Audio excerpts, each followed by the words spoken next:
Digital media के सबसे बड़े प्लेटफॉर्म चेतना मंच पर आपका स्वागत है।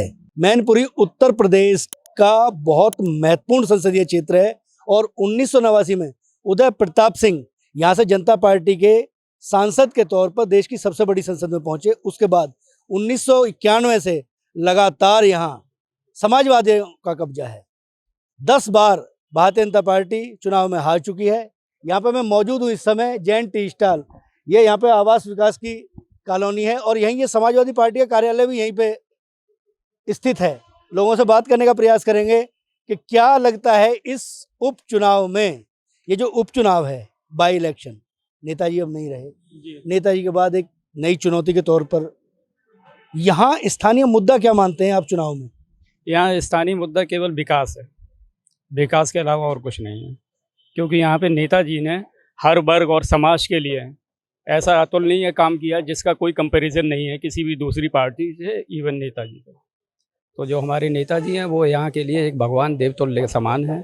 और जब जो इलेक्शन आ गया है तो हम लोगों ने ये प्रण किया है कि उनके जो उन्होंने काम किए थे, उन्होंने हर सर्व शिक्षा के लेके काम किया था, हर समाज को वर्ग को लेके काम किया था।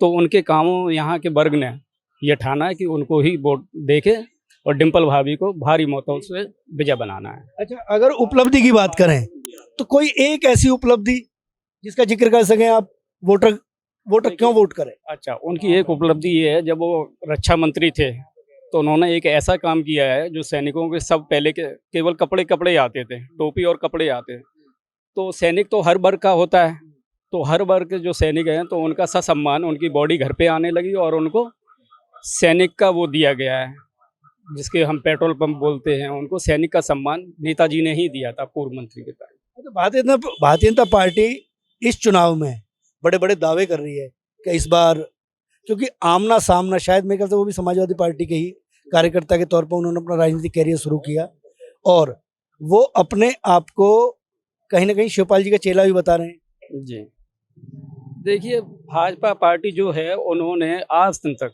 उनकी पिछली बार सरकार थी और अभी ये 6 महीने हो गए, उन्होंने जुमलेबाजी के अलावा और झूठ बोलने के अलावा, नफरत फैलाने के अलावा उन्होंने कोई काम नहीं किया। बीजेपी का मतलब होता है बहुत झूठा पार्टी, इसके अलावा उन्होंने कभी कुछ नहीं किया। उन्होंने झूठा पार्टी, बीजेपी का मतलब बहुत झूठा पार्टी। लोगों की अपनी संवेदनाएं हैं, अपने शब्द हैं और लोग भी हैं। क्या लगता है इस चुनाव में?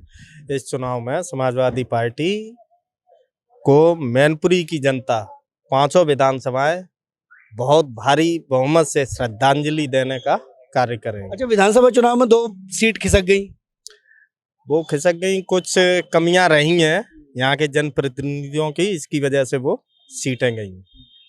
मतलब समाजवादी पार्टी के लोग ही जिम्मेदार हैं ना उसके लिए भी? हाँ, समाजवादी पार्टी के कहीं ना कहीं जिम्मेदार हैं।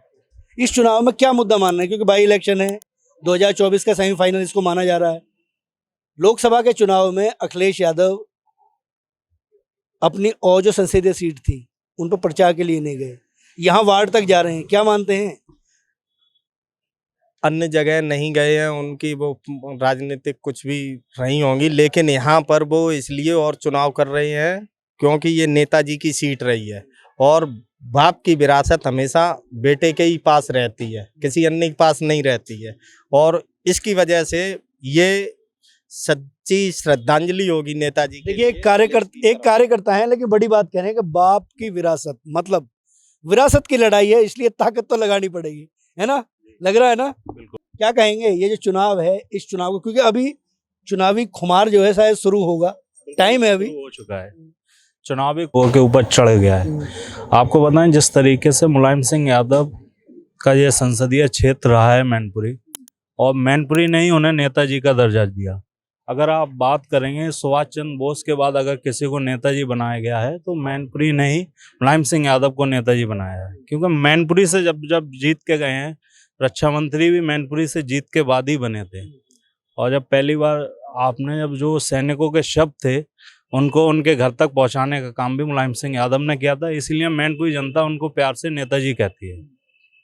अच्छा, क्योंकि मैनपुरी से इस समय MLA जयवीर सिंह हैं और कैबिनेट मंत्री हैं, बयान भी लगातार आ रहे हैं, तो लगता नहीं कि अगर चुनाव में कुछ 19-20 रहा यहाँ से, अगर मैनपुरी क्षेत्र से भारतीय जनता पार्टी हारी तो उसके दूरगामी परिणाम बेहतर नहीं होंगे? देखिए, अगर सरकारी मशीनरी का दुरुपयोग ना किया जाए, मैं सीधा सा बोल रहा हूँ, सरकारी मशीनरी का अगर दुरुपयोग ना किया जाए तो चुनाव तो एक तरफा है मैनपुरी का, इसमें कोई दो राय नहीं है। क्योंकि जब से चचा शिवपाल मैनपुरी के चुनाव में जुड़े हैं तो डिम्पल की जीत बिल्कुल क्लियर नजर आ रही है। दुरुपयोग कैसे?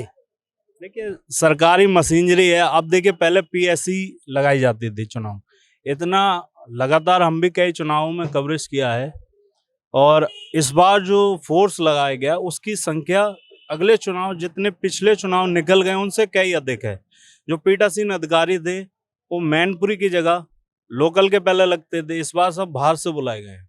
तो कहीं ना कहीं सरकारी मशीनरी का भी दुरुपयोग करना चाहती है सरकार। नहीं, अब एक सवाल और पैदा होता है स्वाभाविक तौर पर इसमें, क्योंकि राजनीति, सियासत में सब कुछ जायज है, मोहब्बत और जंग में सब कुछ जायज होता है। लेकिन जो परिस्थितियां इस समय हैं, 2024 का ये सेमीफाइनल बिल्कुल स्वाभाविक तौर पर माना जा रहा है, और शायद भारतीय जनता पार्टी भी उसी तरीके से अपनी रणनीति बना रही है। क्या लगता है आपको कि ये जो चुनाव है, ये चुनाव समाजवादी पार्टी जो बिखरी पड़ी थी उसको इकट्ठा कर दिया है? देखिए, आपकी बात बिल्कुल सही है। जिस तरीके का चुनाव था समाजवादी पार्टी में, जो बिखराव था, वो एकजुट हुआ है।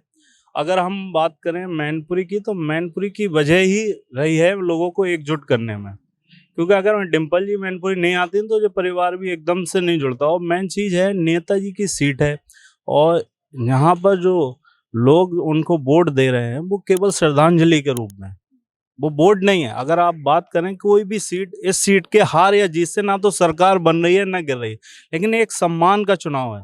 नेताजी के जो नाम का सम्मान है वो यहाँ की जनता दिखाएगी उनको 8 तारीख में। प्रतिष्ठा दांव पे है। और स्वाभाविक तौर पर अगर एक नेता यदि एक क्षेत्र में लंबे समय तक जनप्रतिनिधि रहता है तो उसकी भावनाएं भी जुड़ती हैं, और शायद उन भावनाओं को लेकर लोग जुड़ेंगे भी, और सिंपैथी के तौर पे भी वोट हो सकते हैं। हालांकि देखना बड़ा दिलचस्प होगा कि ऊंट किसका बैठता है। चुनावी माहौल जो है वो गर्म होता हुआ दिख रहा है, और देखना बड़ा दिलचस्प होगा कि वोट किधर जाएगा, और जिस दिन वोट खुलेंगे उस दिन क्या परिणाम होते हैं। 8 तारीख का इंतजार कीजिए।